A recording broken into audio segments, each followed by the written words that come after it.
नमस्कार, असीम आर्यावर्त में मैं गौरव आप सभी का स्वागत करता हूं। तो आपको पता है कि 2026 का टी20 वर्ल्ड कप का महोत्सव भारत में ही होने वाला है और इससे पहले 2024 में भारत ने वर्ल्ड कप जीतकर विश्व विजेता बना था। तो अभी भी हमारे भारतीय जो है क्रिकेट लवर्स है, भारतीय क्रिकेट फैंस है और ओवरऑल भारतीय भी चाहेंगे कि अपने टीम से उनकी अपेक्षा रहेगी इस बार भी वर्ल्ड कप जीते और विश्व विजेता की उपाधि जो है उसको बरकरार रखे। लेकिन हम देख रहे हैं कि जब टी20 वर्ल्ड कप शुरू होने वाला है तो इससे पहले ही एक बड़ा ड्रामा देखने को मिल रहा है और ये ड्रामा के दो मुख्य पात्र हैं, बांग्लादेश और पाकिस्तान। तो क्या स्थिति बनी है, किस तरह से ये शुरू हुआ, सभी चीजों के बारे में हम डिटेल में आगे बात करेंगे। तो आगे बढ़ने से पहले लाइक, सब्सक्राइब, शेयर करना बिल्कुल भी नहीं भूलिएगा और पूरा वीडियो जरूर देखिए। इसमें आपको सभी कुछ हम स्टार्ट से क्रोनोलॉजिकली बताएंगे कि कहां से ये सब चीजें चली है। तो चलिए स्टार्ट करते हैं, आरंभ करते हैं। Let's start.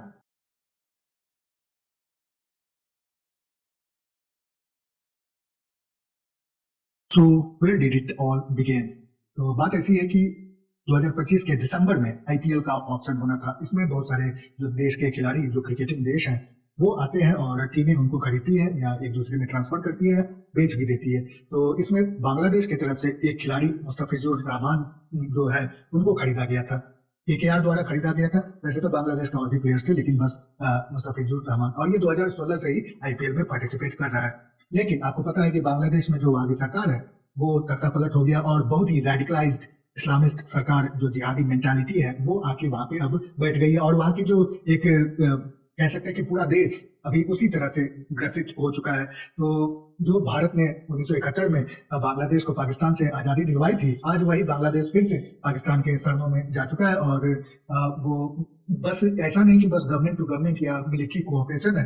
इनफैक्ट वहाँ जो पाकिस्तान की जिहादी आतंकी गुट है वो भी अब बांग्लादेश में अपना कैंप बना रहे हैं और दोनों एक्टिवली वर्क कर रहे हैं टुगेदर अगेंस्ट भारत। बांग्लादेश की जो कोऑपरेटिव नीतियां होती थी भारत के लिए, अब उसमें 180 का बदलाव हमें देखने को मिल रहा है। तो देखते हैं ये बदलाव जो है वो क्रिकेट में भी देखने को मिल रहा है। अब मुस्तफिजुर रहमान जो है, ये जब केकेआर ने लिया था तो इसमें भारत में बहुत आक्रोश हुआ था और उसका मुख्य कारण था कि जैसे मैंने कहा कि अभी बांग्लादेश पूरी तरह से रेडिकलाइज्ड के कब्जे में दिख रहा है। तो वहाँ पे जो हिंदू नागरिक हैं बांग्लादेश के, उन पे अत्याचार बहुत बढ़ चुके हैं और उसमें आपको देखने को मिलता है कि उनके घरों को जलाया जा रहा है, उनके साथ मारपीट हो रही है, उनके मंदिरों को तोड़ा जा रहा है और इनफैक्ट उनकी हत्याएं भी बहुत बड़े स्तर पर की जा रही है। तो इसीलिए जो है भारतीयों ने कहा कि आप वहां पे देख रहे हैं कि स्थिति क्या है और फिर भी आप एक बांग्लादेशी को इतने पैसे दे रहे हैं। तो इसके बाद हुआ क्या कि जो बीसीसीआई ने केकेआर को कहा कि आप इस प्लेयर को रिलीज कर दें और इसके बदले आप जो भी अलग प्लेयर लेना चाहेंगे वो आप ले सकते हैं। तो इसके बाद केकेआर ने फिर मुस्तफिजुर रहमान को निकाल दिया। अब इससे बांग्लादेश में सनसनी मच गई, खासकर वहां की जो सरकार है उसने क्या कहा कि ये अपमान हम बर्दाश्त नहीं करेंगे और आईपीएल को पूरे बांग्लादेश में ही ब्रॉडकास्टिंग से बैन कर दिया। लेकिन इसके साथ हम ये भी देख रहे हैं कि जो तख्ता पलट हुआ तो बीसीबी में भी बहुत चेंजेस आए। वहां के जो पॉलिटिकल लोग थे वो अपने अपने लोगों को बीसीबी में बैठा दिया था। अब बीसीबी वालों ने ये कहा कि भारत में वो टी20 वर्ल्ड कप ही नहीं खेलेंगे। अब भारत और श्रीलंका दोनों टी20 वर्ल्ड कप 2026 को साथ में होस्ट कर रहे हैं। तो उन्होंने कहा कि हमारे मैचेस जो भारत में होने थे उसको आप श्रीलंका शिफ्ट कर दें। अब इतनी वर्ल्ड कप के समीप आकर इस तरह का चेंज करना बहुत ही असंभव सी बात हो जाती है, क्योंकि उसमें बहुत कुछ देखने को मिलता है। प्लेयर्स का ट्रांसपोर्टेशन है, स्पेक्टेटर्स का आना, टिकट्स की बिक्री और स्टेडियम का मेंटेनेंस और सभी कुछ, ये सभी होने में बहुत टाइम लगता है। तो इसीलिए बहुत सालों से, मतलब महीनों से या सालों से प्रिपरेशन चलती रहती है। तो एक अचानक से शिफ्ट करना बड़ी मुश्किल सी बात हो जाएगी। तो आईसीसी है उसने बांग्लादेश को कहा कि आप अपने इस डिमांड को फिर से रिविजिट करें, इसके बारे में फिर सोचे। तो पहली बार उन्होंने रिजेक्ट किया था और बांग्लादेश ने फिर जाके कहा कि नहीं, हम तो इसी बात पे डटे रहेंगे। तो Bangladesh stand firm on India decision despite world cup ultimatum. तो फिर आईसीसी ने कहा कि ठीक है, आपने जैसा सोचा है उसके ऊपर वोटिंग करेंगे। अब आईसीसी के वैसे तो चेयरमैन जैद शाह है, तो लेकिन जो वहां पे वोटिंग होती है तो उसमें जो बोर्ड मेंबर्स हैं, जो क्रिकेट प्लेइंग नेशंस के फुल मेंबर्स और उनके साथ कुछ इंडिपेंडेंट बोर्ड मेंबर्स होते हैं, सब वोटिंग करते हैं। तो लगभग 16 वोट्स इन टोटल होते हैं। लेकिन इस 16 वोट्स में आप देख सकते हैं कि जो इस बात पे वोटिंग होनी थी कि जो मैचेस हैं वो बांग्लादेश का जो भी होगा वो श्रीलंका में किया जाना चाहिए या नहीं, या फिर बांग्लादेश को ही टी20 वर्ल्ड कप से हटा देना चाहिए। तो इस अल्टीमेटम के बाद जो है वोटिंग हुई और यहाँ पे आप देख सकते हैं कि आईसीसी बोर्ड देन वोटेड 14-2 14 जो वोटें आई है वो बांग्लादेश को ही T20 वर्ल्ड कप से हटाने की बात उन्होंने की, उसका समर्थन किया। और बाकी जो दो वोट आप देख रहे हैं वो बांग्लादेश और पाकिस्तान के वोट थे। तो बांग्लादेश के साथ अभी बहुत भाईचारा है पाकिस्तान का। खैर, अब बात ऐसी है कि बीसीबी ये बात का फैसला स्वयं लिया था कि वो T20 वर्ल्ड कप भारत में नहीं खेलेंगे। इससे वहां के जो प्लेयर्स हैं वो गुस्सा गए थे और उन्होंने बीपीएल को ही बॉयकॉट कर दिया, जो बांग्लादेशी प्रीमियर लीग चल रहा था उस समय। तो बॉयकॉट करने के बाद बहुत सारे जो बीपीएल के मैचेस थे उसको पोस्टपोन करना पड़ा था। तो और जो फॉरेन प्लेयर्स आए थे उसको भी प्रॉब्लम हो गई, क्योंकि उनके लिए भी स्थिति अनस्टेबल थी। उनको तो बस पैसे मिलने थे, वो खेलने आए थे, उनको वहां की पॉलिटिक्स से कोई मतलब नहीं। तो सिक्योरिटी का भी एक कंसर्न आ गया था और बांग्लादेश ने भी यही कहा था कि जो भारत में वो सिक्योर नहीं है, इसीलिए वो श्रीलंका में खेलना चाहते हैं।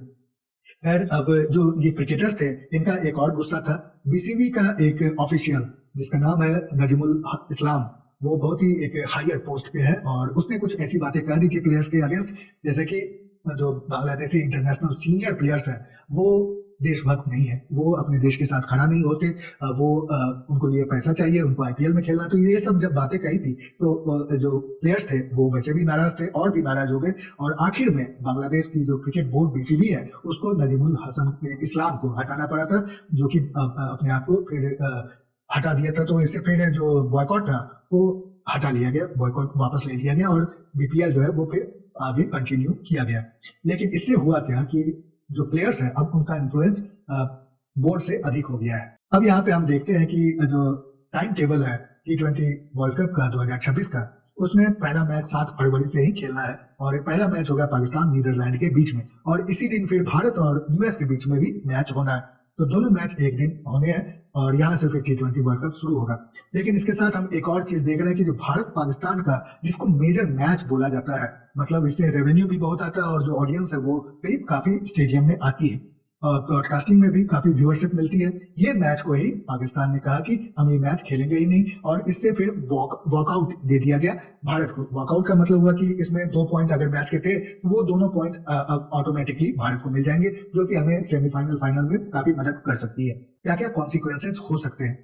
तो पहली बात तो है कि यहाँ पे आप देख सकते हैं कि सैंक्शंस और लीगल चैलेंजेस पाकिस्तान के अगेंस्ट और इवन बांग्लादेश के अगेंस्ट भी हमें देखने को मिलता है। पहले तो मैंने बोला कि जो दोनों के ESL या बीपीएल है इसमें फॉरेन प्लेयर्स का आना और टफ हो जाएगा। पहली बात, भारत इतना इन्फ्लुएंशियल है अभी वर्ल्ड क्रिकेट में कि आईसीसी की 80% रेवेन्यू जो आती है वो भारत से ही आती है।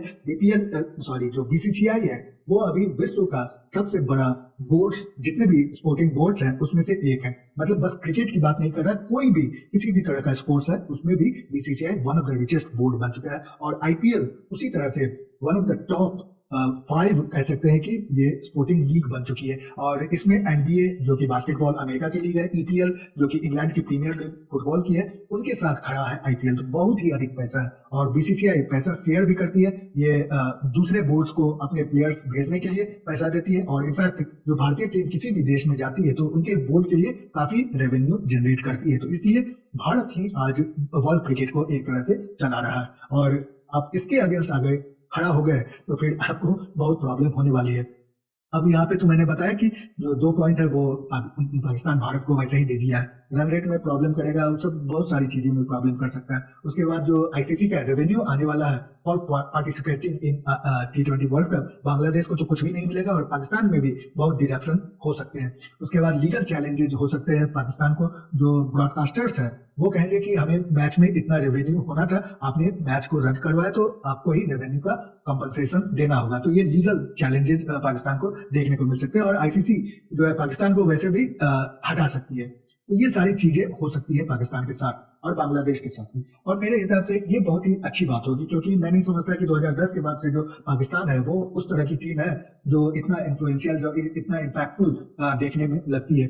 पहले बहुत ही स्ट्रांग टीम हुआ करती थी, इनफैक्ट भारत से बहुत मैचेस उसमें ज्यादा जीते थे, लेकिन आज के समय में बिल्कुल भी वैसा देखने को नहीं मिल रहा है। इनफैक्ट जो वैसे तो बहुत सालों से पाकिस्तान में क्रिकेट ही नहीं हुई, कोई भी इंटरनेशनल मैच नहीं हुआ।